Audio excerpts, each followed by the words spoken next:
I'd like to call the meeting to order.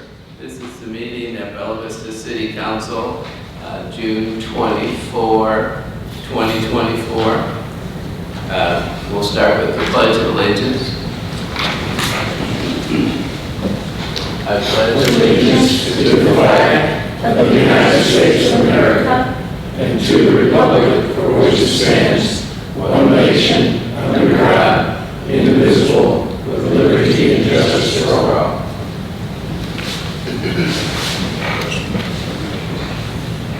Thank you. Can we have a roll call, please?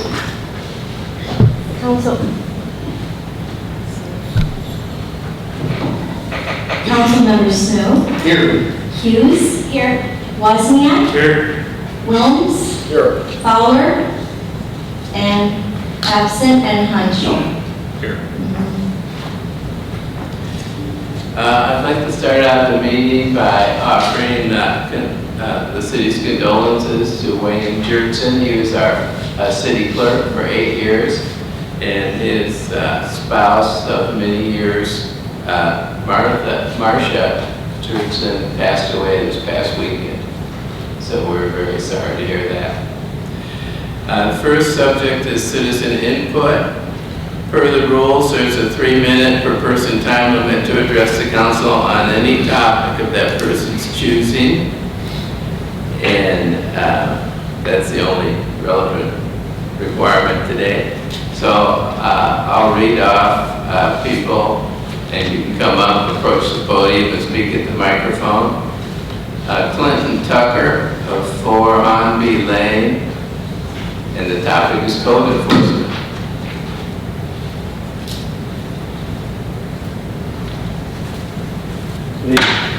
Hello.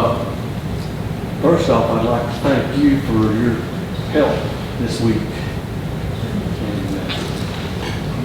And, not turned on, it doesn't sound. Can you hear me out? Did you pay your bills? Yeah, it was on.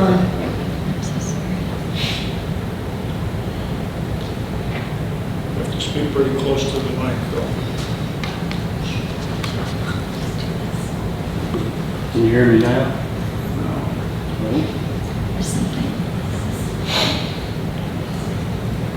Yeah, we're mostly concerned about the television and taking here. My 3 minutes are up.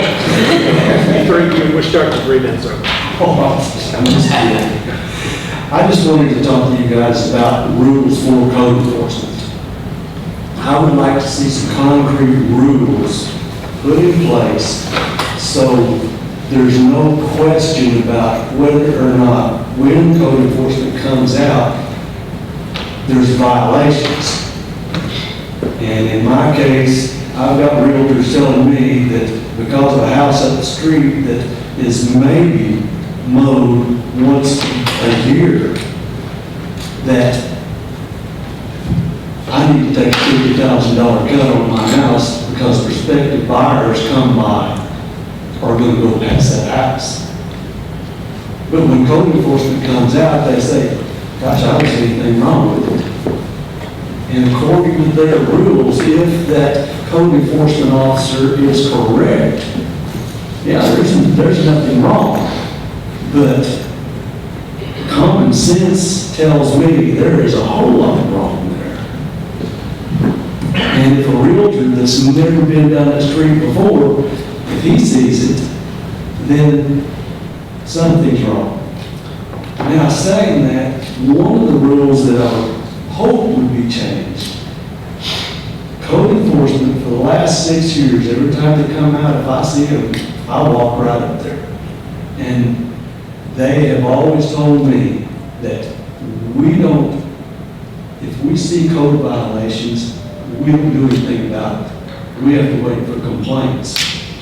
And I don't recall being on the payroll, but I've been complaining for 6 years. And all the people in our neighborhood have complained. And they're all quit on me again.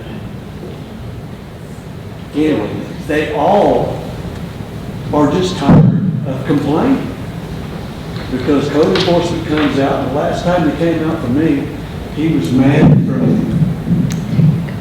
Okay. Thank you. He was mad when he got there, and I finally just said, hey, I can't talk to you, so I'll leave you to your work. But we need, and this has happened to several people around Bella Vista. So I would like to see some rule changes to specify what violations are, because I was showing this guy some standing crepe myrtles. They're about 10 feet tall.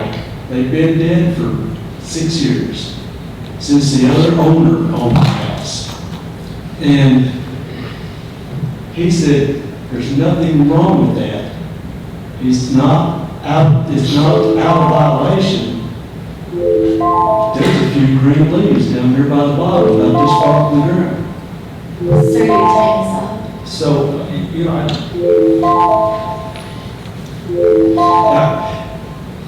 I think there needs to be rule changes, because it's not just me. I've talked to several people around from where I walk my dogs every morning, and one of them is a manager from Tyson's, and Sir, I'm he's sorry, got 3 sir. minutes to expire. 3 minutes is up. So, but I appreciate it. Thank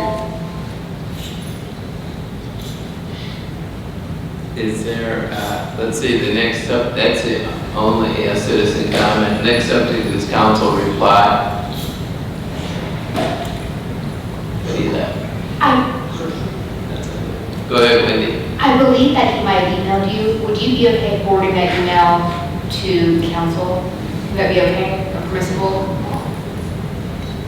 But yeah, it's fine by me. Okay, so that's his contact information and Yeah. yeah, thank you.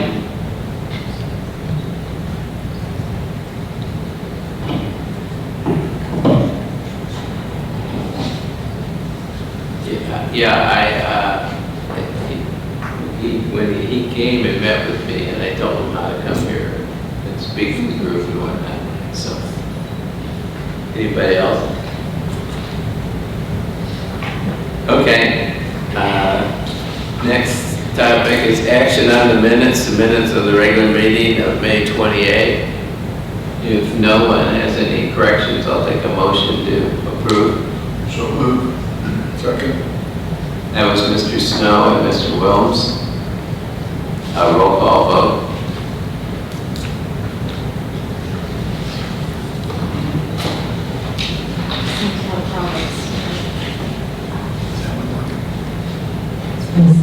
Okay.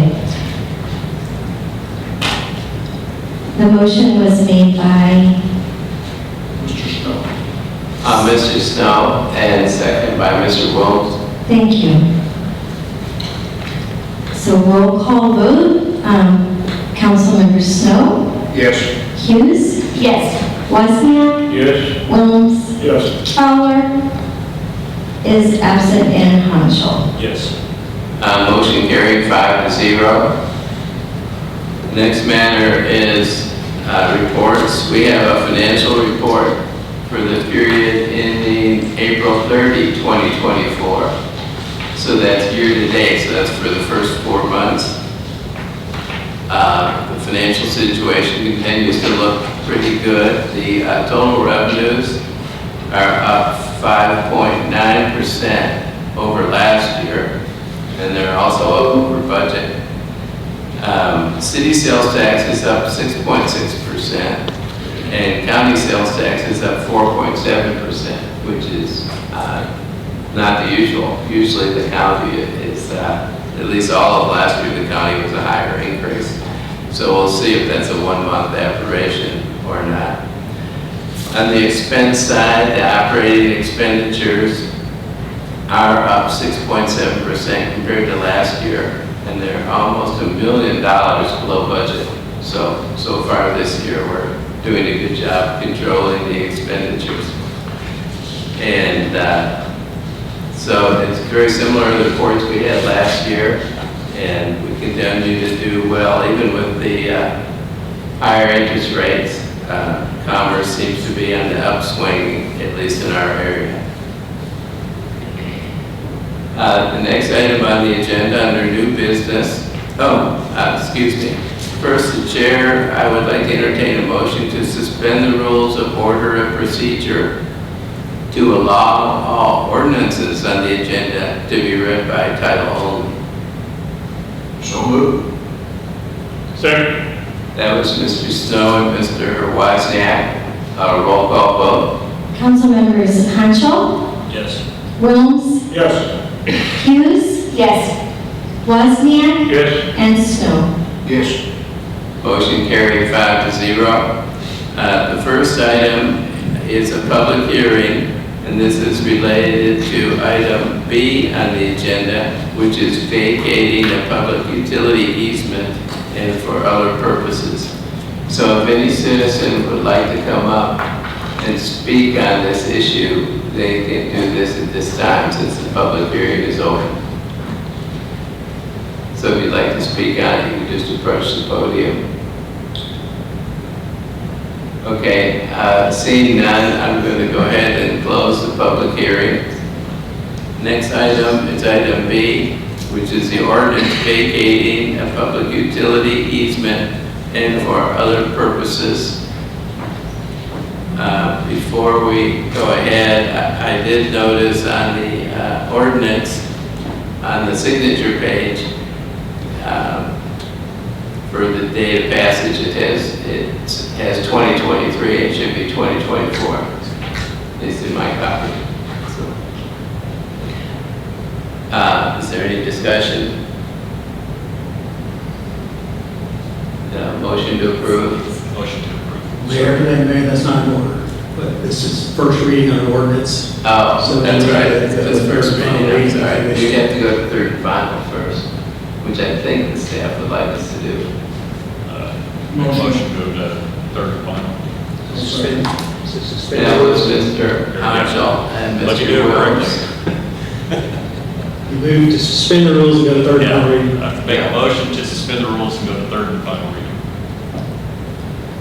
That was Mr. Hanschel and Mr. Williams, seconded. I'll read it. Vacating a public utility Mayor. easement and for other purposes. Mayor, we've got to take a vote on that motion. Yeah, okay. Roll call vote. Council members Snow, Yes. Hughes, Yes. Wozniak, Yes. Wilms, Yes. Hanschel. Yes. Motion carried 5-0. I'll read the ordinance for third time, vacating a public utility easement and for other purposes. Is there a motion to approve? Motion to approve. Did you second, Craig? Second. Okay, that was Mr. Wilms' motion and second by Craig Hanschel. Roll call vote. Council members Hughes, Yes. Wozniak, Yes. Wilms, Yes. Hanschel, Yes. and Snow. Yes. Motion carried 5-0 to approve the vacating of the public utility easement. Next one is a resolution amending the 2024 city budget in a total amount of $95,000 and approving the addition of one full-time planning staff and one full-time civil engineering intern staff for the Community Development Services Department. Would you like to hear from Taylor on this? Taylor, could you give us a brief overview? Yeah.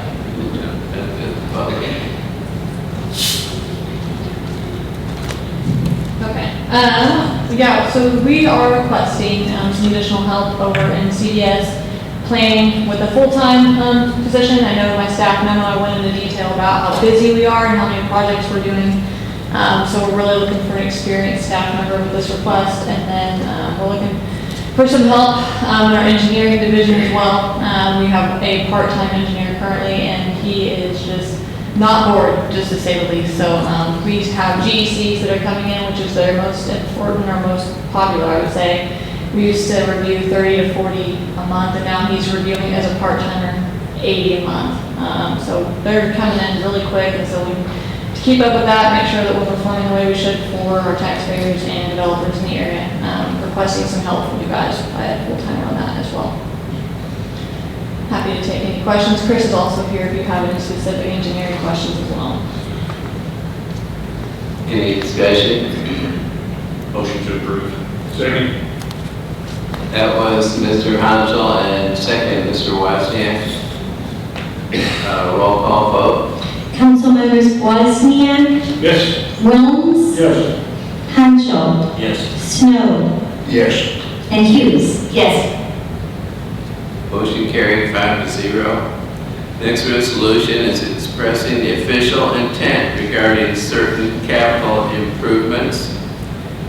And the point of this motion is that if you have a resolution from council, it sets the date for, it sets it actually back 60 days from now, which would be April 25. So any expenditures you have on the projects we're talking about, which is the turning the old police station into fire living quarters and developing the city hall and the fire station offices above it, all on that same location. So we're contemplating financing part of that. This doesn't commit us to that. This just solidifies the date so that we can, any expenditure after that date, we can finance. And we'll be coming back to you later this year for you to approve anything specific. So, Larry? This is a common practice in most states to require this formality by a local municipality declaring that they're going to proceed with a capital project, but allowing for then the eligibility of costs that they may incur, reaching backwards rather than just forward from that point. So it's an enabling opportunity to include things within a financing of the project or a bond issue for the project. So it's a benefit to the community, and it doesn't compromise anything or cost us anything. It just allows a time clock to start making costs eligible for funding should we choose to go that route and become an eligible part of that project. So I'm in support of it. I make a motion to approve. Second. That was Mr. Wilms and Mr. Hansel. Roll call vote. Councilmembers Hanschel, Yes. Snow, Yes. Hughes, Yes. Wozniak, Yes. and Wilms. Yes. Motion carried 5-0. Next one is a resolution accepting the financial audit report presented by Forbes Mazars LLP for the year ending December 31, 2023. This was done on the regulatory basis of accounting, and the audit is on our website. If citizens would like to look at it, it shows the financials for last year. I particularly direct your attention to page 23 because it's a summary of all the different items and the fact that we didn't have any problems or irregularities with the audit. So, is there any more discussion? Motion to approve. Second. That was Mr. Wozniak and Mr. Wilms. Roll call vote. Councilmembers Snow, Yes. Hughes, Yes. Wozniak, Yes. Wilms, Yes. and Hanschel. Yes. Motion carried 5-0. Next one is a resolution granting the appeal filed by Happy Egg regarding large-scale development LSD 2024-54139. Is there a discussion? Motion to approve. Second. Was Mr. Hansel and Mr. Wozniak? Roll call vote. Councilmembers Hughes, Yes. Wozniak, Yes. Wilms, Yes. Hanschel, Yes. and Snow. Yes. Motion carried 5-0.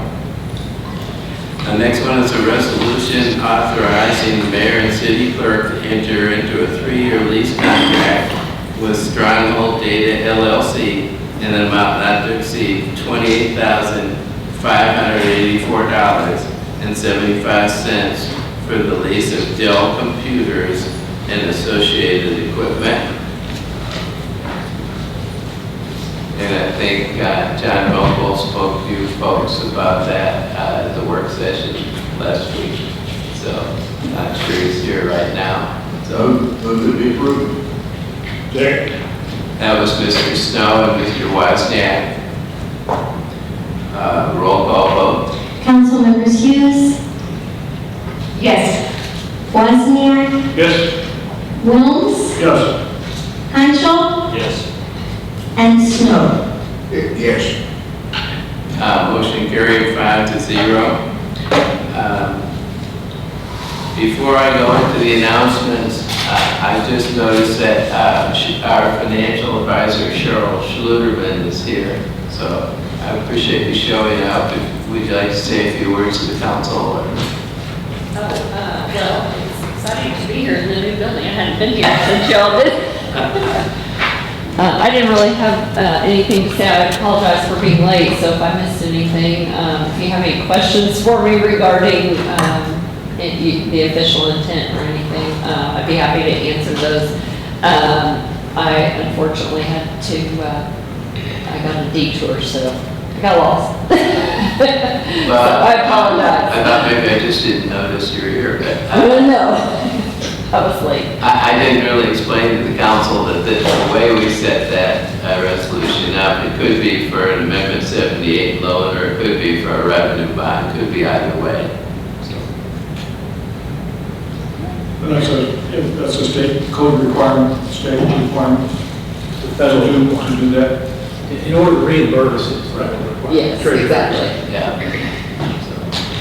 Yeah, and I'm sure you already talked, you can go back 60 days from today, the date that you pass it, and then you have 18 months essentially to borrow. Yeah, I didn't mention the 18 months, I mentioned the 60 Yeah. days back. I guess that's what I was focused on. All right. Very good, well, thank you, I appreciate Yeah, you no, coming. it's exciting to be here, thank you. The announcements, next city council work sessions, 5:30 p.m., Monday, July 15, at the Bella Vista Police Training Room. Next city council regular meeting is 6 p.m., Monday, July 22, at the Bella Vista District Court. Planning Commission work session is 4:30 p.m., Thursday, June 27, at Bella Vista District Court. And Planning Commission regular meeting is 4:30 p.m. Monday, July 8th at the Bella Vista District Court. So, if there's anything else, we are adjourned.